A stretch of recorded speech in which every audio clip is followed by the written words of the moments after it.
Amados e amadas, temos iniciado uma série de mensagens e creio fruto de um mover de Deus em meu coração, quando já falei há dias atrás, e enquanto estava pensando em algumas mensagens para compartilhar com a igreja, me senti fortemente compelido a falar sobre a igreja. E por que isso? Porque temos visto e ouvido e sentido uma atmosfera neste mundo, inclusive dentro de algumas igrejas, de alguns grupos, uma atmosfera muito ruim no entendimento sobre igreja. Então, a minha preocupação, anseio do meu coração, é que a igreja menonita de Interlagos, nós aqui que nos reunimos como corpo de Cristo, como uma parte do corpo de Cristo, possamos ter um entendimento claro, objetivo, do que é ser igreja de Cristo.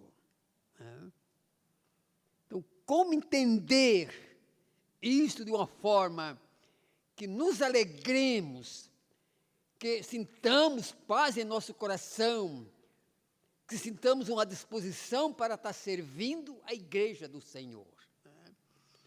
Então, há um espírito, não só no mundo, o mundo se incumbe de denegrir a imagem da igreja, de profanar a igreja, profanar os elementos da igreja. Isso vem desde o nascedouro da igreja. Mas o pior é quando a coisa está dentro de nós. E, como disse alguém, o fogo que mais dói é o fogo amigo. Numa guerra,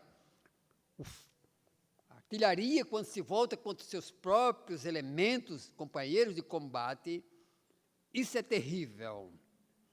Então, amados, como igreja, precisamos entender para respeitar, honrar e servir a igreja como corpo de Cristo.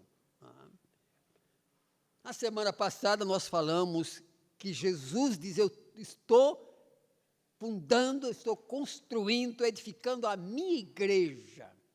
A igreja não é uma organização mundana, humana. Ela é divina, porque nasce do propósito do coração de Deus. Eu não estou falando de estrutura, não estou falando até nem de denominação, estou falando da igreja, corpo de Cristo, que se reúne em vários lugares deste mundo. Então, essa é a coisa mais gloriosa que este mundo já pôde conhecer. E hoje queremos falar do momento em que ela é apresentada. A igreja nasce e é apresentada para o mundo. Vamos abrir então em Atos, onde começa a história, mas queremos trabalhar também com aquilo que Jesus predeterminou já no começo. Alguém me deixa a Bíblia aberta em Atos, mas também gostaria que outros me ajudassem abrindo em João 16, de 1 a 8. João 16, de 1 a 8. Quero falar da preparação. O primeiro ponto que quero trabalhar é a preparação para que a igreja surgisse no cenário deste mundo. Como a igreja começa a sua trajetória na história da humanidade. Tá? Então, em João 16, de 1 a 8. Então, diz assim: tenho-vos dito estas coisas para que não vos escandalizeis. Eles vos expulsarão das sinagogas, mas vem a hora em que todo que vos matar julgará com isso tributar culto a Deus. Nesta manhã, falou bem da questão da cruz. Isso farão porque não conhece o Pai nem a mim. Estas coisas vos tenho dito para que, quando a hora chegar, recordeis que eu vou-las disse. Não vou-las disse desde o princípio, porque eu estou convosco. Mas agora vou para junto daquele que me enviou, e nenhum de vós me pergunta, para onde vais? Pelo contrário, porque vos tenho dito estas coisas, a tristeza encheu o vosso coração. Mas eu vos digo a verdade, convém-vos que eu vá, porque se eu não for, o Consolador, o Espírito Santo, não virá para vós outros. Se, porém, eu for, eu vou-lo enviarei.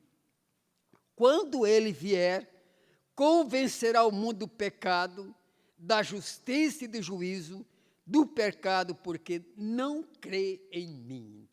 Amados, esse capítulo é mais ou menos o capítulo que Jesus começa a apresentar a sua despedida desta terra, encerrando o seu ministério terreno, e era um ministério, vamos dizer assim, a princípio, restrito à Palestina. Jesus estava vestido de um corpo humano, e era necessário ter esse corpo humano para pagar o preço do nosso pecado como ser humano. Então ele está dizendo aos apóstolos, ora, eu vou partir, meu ministério terreno está encerrado, e o Espírito do Senhor vai vir para um ministério amplo mundial, o Espírito de Deus. Então Jesus está preparando os apóstolos. Aí em Atos, Jesus começa a falar, dando uma ordem muito explícita, muito direta para os apóstolos. Vamos lá agora, Atos dos Apóstolos, para a gente poder dar sequência a essa preparação de Jesus, capítulo 1, do verso 12 até o verso 16. Atos, capítulo 1, 12 a 16. Então voltaram para Jerusalém, está falando dos apóstolos, do monte chamado Olival, que dista daquela cidade tanto quanto uma jornada de sábado. Quando ali entraram, subiram para o cenáculo, onde se reuniam Pedro, João, Tiago, André, Filipe, Tomé, Bartolomeu, Mateus, Tiago, filho de Alfeu, Simão o Zelote e Judas, filho de Tiago. Todos estes perseveravam unânimes em oração. Com quem? Com as mulheres, e aqui tem nomes, com Maria, mãe de Jesus, e com os irmãos dele. Naqueles dias levantou-se Pedro no meio dos irmãos, ora, compunha-se a assembleia de umas 120 pessoas. Disse, irmãos, convinha que se cumprisse a escritura que o Espírito Santo proferiu anteriormente por boca de Davi acerca de Judas, que foi o guia daqueles que prenderam a Jesus. Até aqui.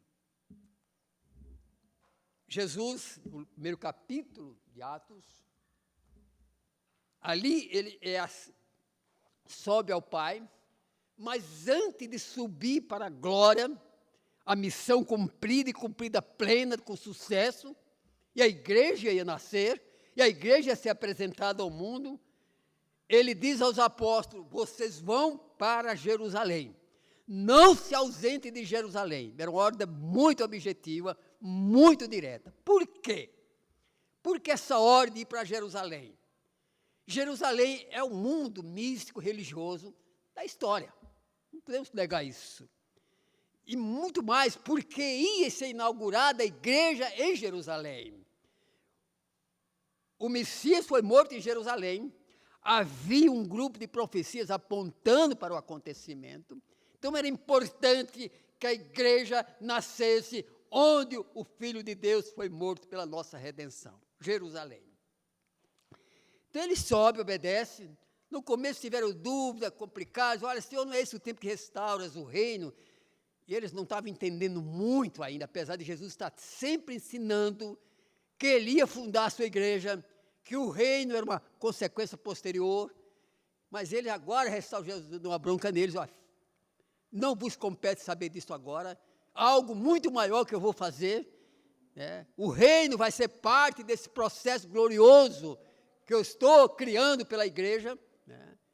Depois o reino vai vir com sua plenitude no período em que o Senhor Jesus voltar a este mundo. Então eles vão entender, obedeceram, e se reuniram num cenáculo, talvez uma sala grande, talvez propriedade de Maria, mãe de João Marcos, parece que era uma mulher muito abastada em recursos, e João Marcos, por certo, eu admiro esse jovem, muito jovem, se consagrou, se converteu, talvez pelo trabalho da própria mãe, por isso é importante o trabalho de vocês, mães, não desistam. João Marcos, no meu entender, é fruto do ministério da própria mãe, que abriu o seu lar, a igreja nasce ali, num lar, numa casa, amém? Não nasceu num clube, não nasceu numa coisa vaga, ela nasceu num lar, na família, porque o projeto de Deus é a família, começa no Éden, caminha com a igreja e termina no milênio, amém? Olha, continua no milênio. Então, ali, uma assembleia de mais ou menos 120 pessoas. Então, a igreja tinha que ali ter algumas situações. Primeiro, a eleição de um novo apóstolo, Judas Iscariote ia atrás do Senhor, foi-se doce, e aquele grupo tinha que ser 12. E o número 12 tem uma importância muito grande na Bíblia. 12 apóstolos, a nova cidade de Jerusalém tem 12 portas, fundado no fundamento dos 12 apóstolos. É um número, não é mágica, não é um número simbólico da parte de Deus. Então, precisava cumprir isto ali. Estavam reunidos em oração, clamando ao Senhor, talvez nem soubesse, não tivesse nem percepção do que Deus ia fazer naquele lugar. E então, os apóstolos ali estão em Jerusalém, fazem a recomposição por ordem do Senhor, e era uma profecia de Davi, que os apóstolos deveriam continuar em número 12, Depois não sabemos se aquele apóstolo continuou, porque Paulo entra no grupo, está posto um projeto piloto, mas Deus tem os seus desígnios, nós concordamos e dizemos amém, amém? Então, há uma recomposição.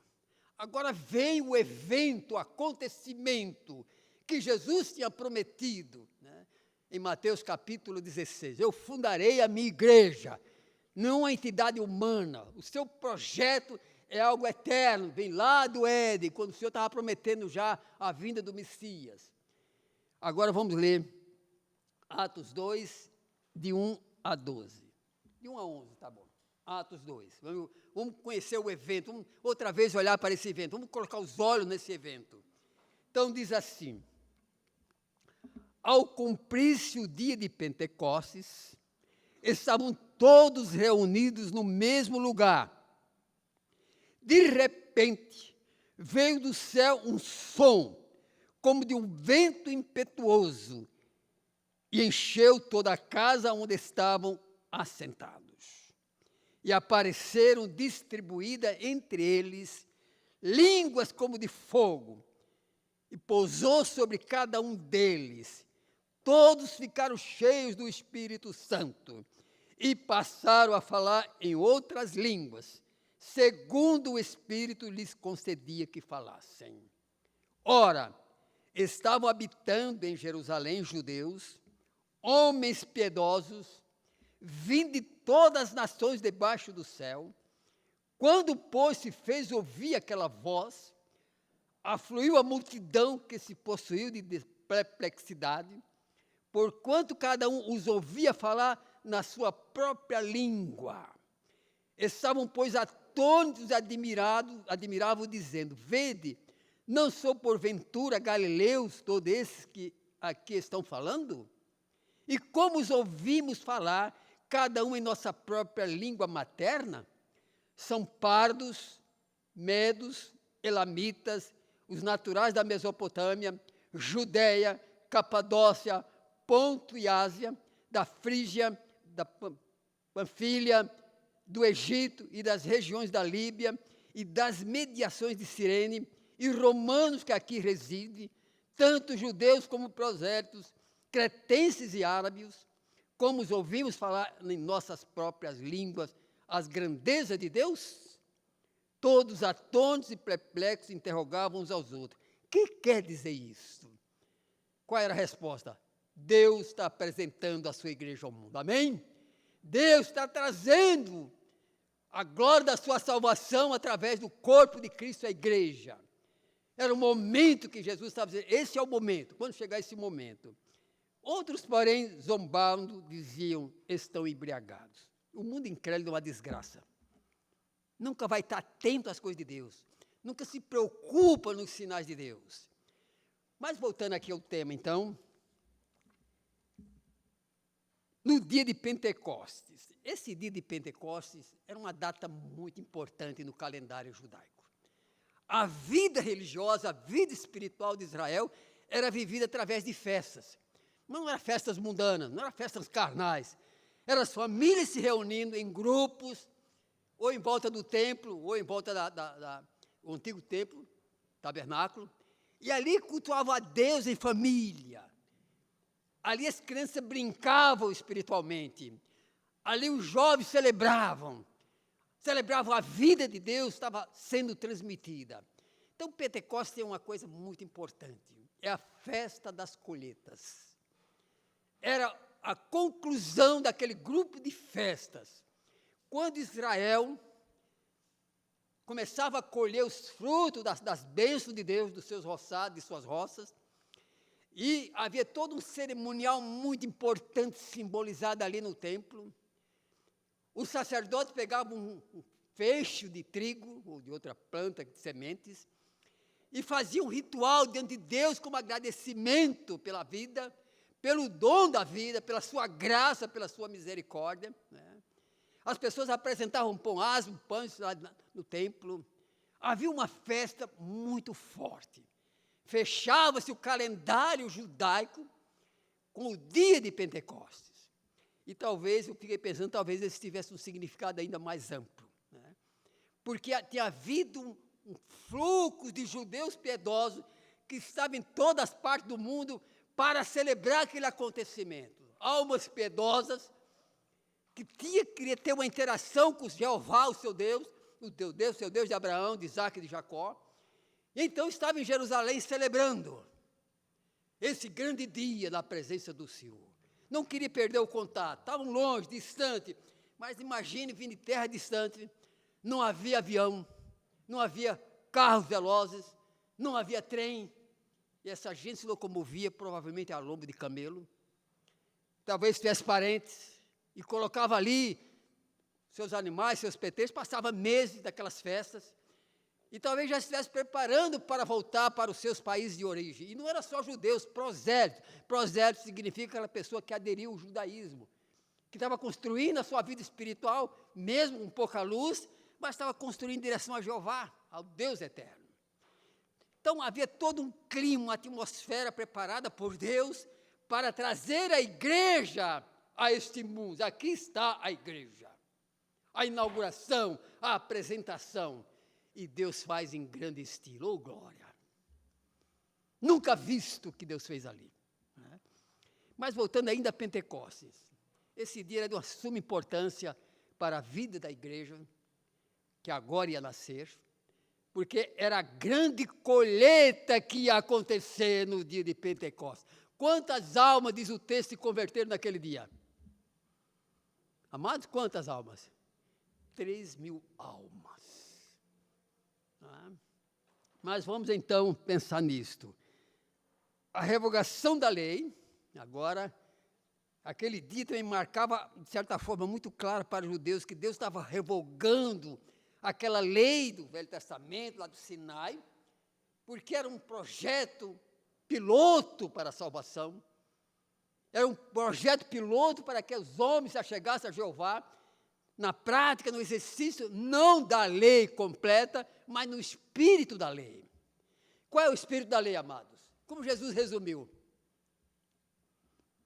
Como é que Jesus resumiu? Amar a Deus sobre todas as coisas e ao próximo como a ti mesmo. A lei contemplava já a raça humana toda sendo beneficiada com a grande obra de Jesus. Oh, glória! Se você está aqui nesta manhã, como eu, aquele dia abriu as portas para nós que estamos aqui hoje, sabiam disso? Então aqueles judeus chegaram, prosélitos, de muitas regiões do mundo conhecido, estavam morando em Jerusalém temporariamente, talvez uns 3 ou 4 meses, porque era o período das festas, e vão para o templo. Aquela reunião começou numa casa, talvez se transferiu para o templo, porque a casa não cabia 3.000 pessoas ou mais, ou 5.000 ou 10. E ali Deus começa a fazer uma coisa extrema. Uma forma sobrenatural. E a igreja nasce de forma sobrenatural. Nenhuma entidade neste mundo, nenhuma organização nasce nessa atmosfera. Amém? Nasce de forma divina, sobrenatural. E Deus faz isso de uma forma tremenda. Diz o texto que eles estavam ali reunidos. De repente começa um vento impetuoso. E esse vento impetuoso transmite línguas de fogo, de unção, e é a figura do Espírito Santo. E é uma figura também que a lei está sendo revogada, porque no Velho Testamento, lá no Monte Sinai, Deus tinha dado as instruções aos hebreus, né? E houve todo um clima assim, de fogo, trovões, atmosfera tremenda. E agora acontece no livro de Atos dos Apóstolos. Houve essa manifestação poderosa de Deus, algo sobrenatural, e de repente os apóstolos foram tomados por uma unção especial, o Espírito Santo vem sobre eles. Alguém usa essa palavra cair, eu não gosto muito dessa palavra. Ele veio e pousou sobre eles, amém? Trazendo a unção para a grande obra que está sendo realizada neste mundo. E esses homens, de uma forma especial, começam a falar numa língua estrangeira, né, para aqueles povos de outras partes do mundo. E eles mesmos disseram, olha, eles estão falando na nossa língua materna, os que nasceram na Grécia, nasceram em Roma, nasceram em outros países. Eu estou entendendo, porque talvez a língua corrente dali de Jerusalém era o aramaico, né, uma língua de uma mistura de sírio, assírio e outros povos, mas eles estavam entendendo na língua materna. Quem era grego, entendia em grego, milagre de Deus. Quem era romano, aprendia do latim. Os árabes que estavam ali, os judeus árabes que tinham vindo lá dos países, lá do norte da África, estavam ouvindo as graças de Deus naquele momento. Línguas de fogo, unção, e começam a falar em outras línguas, que o povo entendeu. Imagina aqueles homens que tinham vindo de muito longe, e por certo tinha dado o recado às esposas, que já estavam para voltar, talvez aquele fosse o último dia, dizendo, olha, prepara aí as malas, né, porque vou ao templo, vou me despedir dos meus irmãos, vou ter uma celebração com meu Deus ali, mas vou voltar. Imagina, ele chega voltando e dizendo para a sua esposa, que é o nome, Rebeca, Maria, desmonte as malas, porque eu tenho uma experiência agora maior. Já pensou nisso? De repente, aqueles homens são tomados. E eles aprenderam muito, talvez mais alguns dias, da mensagem que iam levar para as suas terras de origem. Que coisa gloriosa. Então, a igreja estava agora em grande movimento de salvação a favor da raça humana. Tá? Nós estamos aqui. Aqui temos colombianos, temos fala francesa, hein? Quem mais tem aqui? Antigamente nós tínhamos um grupo de americanos que fez alguns estágios por aqui, né? Chilenos, tem aqui nordestino, sulista, mineiro. Quem mais está aqui? De onde? Minas. Minas? Seja bem-vindo. Está na sua casa, tá bom? Está no meio do seu povo, aleluia por isso, tá, irmã? Então chega, nós estamos agora compostos aqui de estrangeiros, de nordestino, de sulista, de paulista, enfim, nós formamos a igreja de Cristo, aleluia. E aquilo começa no livro de Atos, a expansão do reino. Deus começa a trabalhar aquelas vidas que ali experimentaram aquela visão gloriosa de Deus. Igreja nasce de uma visão sobrenatural. E devo dizer para você, que data essa igreja nasceu? Será que ela tem data de nascimento? Eu fiquei pensando, falei, é importante, o nosso registro tem uma data, não é? Não tem o dia, mas tem provavelmente a data. No ano 30 da era cristã. Nasceu a igreja. Aonde nasceu? Hein? Jerusalém, Palestina. Porque havia uma promessa ali, e eu posso entender uma profecia de Daniel, que diz lá que Deus ia cortar uma pedra e essa pedra ia se tornar uma montanha. A igreja de Cristo nele se tornou a grande montanha com visibilidade mundial. E o diabo tem feito tudo para destruir.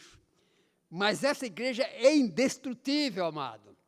Mesmo quando a igreja fecha, e algumas fecharam na história, outras se carnalizaram, se mundanizaram, Deus está construindo sempre um remanescente fiel. Tá? Não vai ser destruída.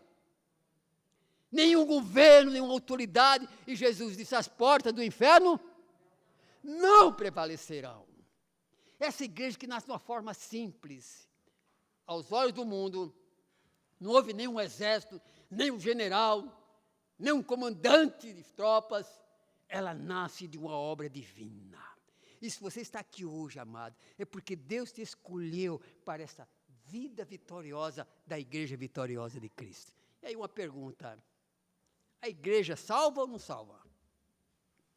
Qual a impressão que temos? Eu vou tratar isso mais para frente.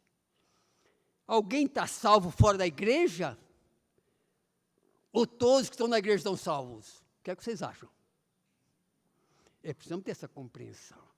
Mas eu acredito, é a minha convicção pessoal, tá? Que ninguém, nessa atual dispensação, pode ser salva sem estar na igreja. Não estou falando estrutura. Eu estou falando de fazer parte do corpo de Cristo. Aleluia. Eu creio na segunda salvação. Não como Calvino colocou. Mas creio que o Senhor nos chama para uma salvação eterna. Mas, quando uma pessoa abandona o corpo de Cristo, quando a pessoa se desvia do corpo de Cristo, se afasta do corpo de Cristo, eu entendo que Jesus, em alguns ensinamentos, pontuou, como pontuei a semana passada. O pai diz para o irmão do filho pródigo, que era uma pessoa soberba, metida, esse teu irmão estava morto, estava perdido e foi achado, ganhou vida. Uma figura muito importante. Hoje existe o processo clínico, médico, científico, de implantar órgão que foi decepado. Está certo, Maitê? A pessoa perde um dedo, perde um braço, e há todo um processo de implante, e ali o corpo transmite vida, sangue começa a comunicar vida àquele órgão que estava parado. Mas esse órgão também não pode ficar muito tempo sem a conexão. Qual é o prazo mais ou menos? Poucas horas. E essa é a história, eu vou para o mundo, vou desfrutar a alegria, vou viver a minha vida mundana, vou ver como eu quero viver, e que esse negócio de igreja é uma enganação, ou é coisa muito para velho. Não sabe a desgraça que está cometendo. Esse teu irmão estava morto e reviveu. Ele saiu da igreja, né? A igreja é corpo de Cristo, agora tem esse nome, com vários nomes, nós somos menonitas por causa da tradição do fundador, não gosto muito do nome, mas fazer o quê? O que eu gosto é de Cristo, amém? É de Jesus. Assembleanos, certo? Batista e outros grupos.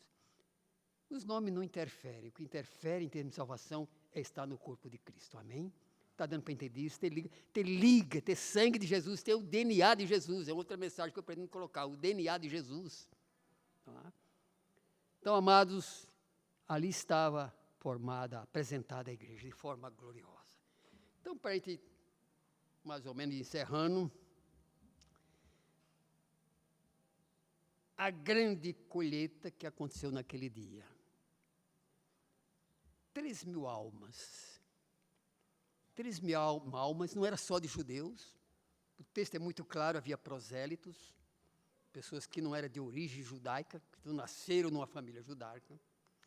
E a igreja começa a ter essa dimensão universal. Eu creio que hoje, para mim, se tiver um país ou dois ou três, ou meia dúzia de países que não tenha crentes, não tenham pessoas salvas, eu tenho até dúvida. A mensagem está indo. A mensagem está sendo propagada. E a igreja é vitoriosa sempre. Essa lição para ficar em nosso coração, amado. Chega de difamar a igreja. Chega como crente está desonrando a noiva de Cristo. E quando as pessoas fazem isso é para se desculpar porque quer ir para o mundo ou quer ver no mundo. Eu amo a igreja de Cristo. Eu amo meus irmãos. Eu não sei viver fora disso, amados. Deu para entender? Não é porque eu sou pastor, não. É porque eu tenho uma ligação com o meu Redentor. Tudo bem, meus irmãos? Diga para o seu amado aí, nós estamos em Cristo. Isso é a coisa mais importante. Não é a estrutura da igreja, não é o nome, não é a organização em si. Claro que a igreja precisa ter estrutura, precisa ter organização, sem dúvida. Mas algo, elemento maior, central, é a pessoa de Jesus. E ele disse, sobre o que Pedro disse, que vem da inspiração do Pai, edificarei a minha igreja. Amém? É divina. É o corpo de Cristo, que ele fundou, essa igreja que eu amo. Não amo o nome, denominação, claro, respeito, eu acho que precisa ter, mas o que precisa ter muito, muito fundo em nosso coração e nossa alma, está no corpo, presença de Cristo. Será indestrutível. Então chega de difamar, o mundo vai difamar, o mundo vai... Tinha um grupo de escarnecedores aqui, já quando a igreja nasceu, zombadores, achando que os apóstolos estavam bêbados. E para muitos nós somos uns doidos, não somos? Já falaram para mim, você é doido. Falaram. Trabalhava numa empresa, né? Você está perdendo sua mocidade, falava para mim. Aí me chamava para ir lá para um bailão, não um balão, para uma noitada. Eu disse, olha, não vou não, porque a minha convicção não me permite isso. Não permite. E graças a Deus pude levar alguns aí à igreja, né? E alguns tomaram decisões. Tá? Mas alguns dizem, você é doido, você está perdendo sua vida, você está estragando. Que história de igreja? Você não vê o mundão aí te oferecendo tantas coisas? Falei, eu prefiro ser doido com Cristo do que ser sábio e ir para o inferno.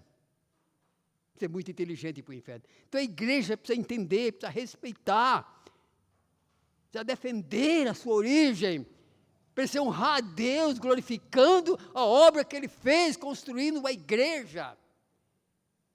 Mas muitos incrédulos dentro da igreja, e a igreja está cheia de incrédulos também, tem muitos incrédulos, que não crê na obra redentora, porque não tem consciência disso, tá?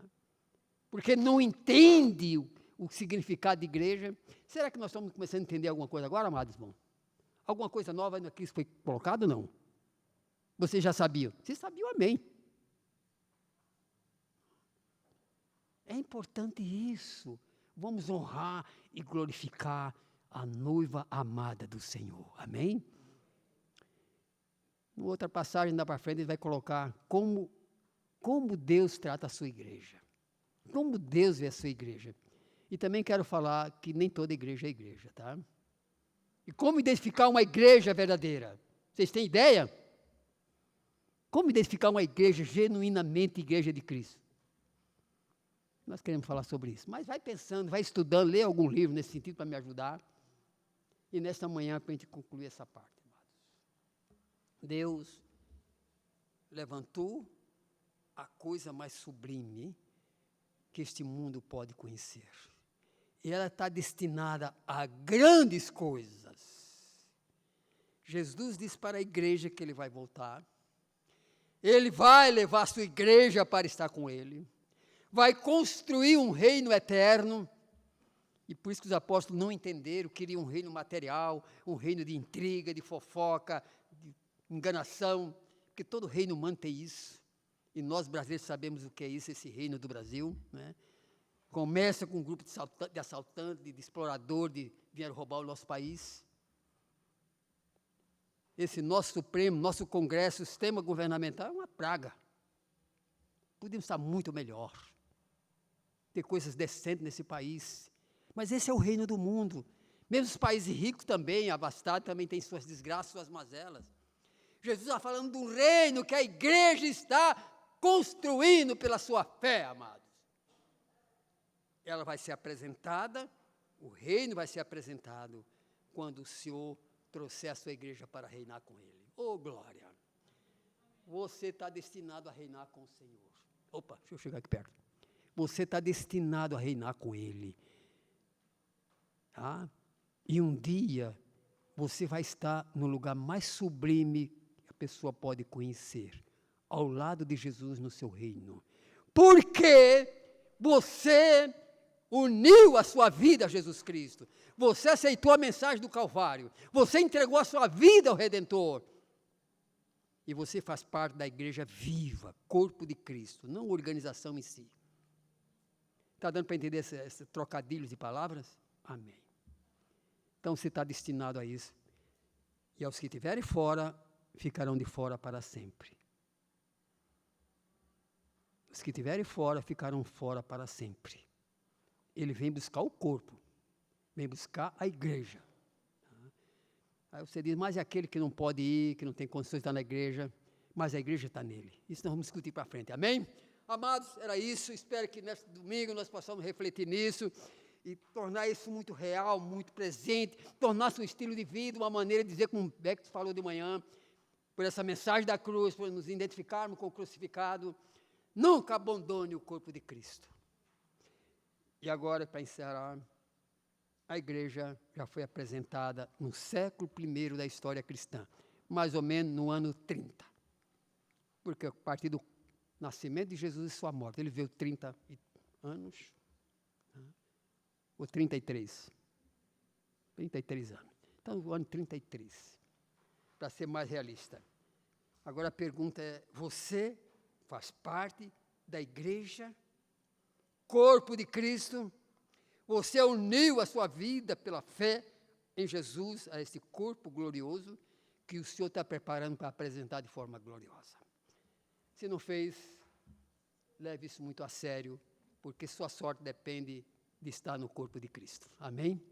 Que Deus nos abençoe, amado.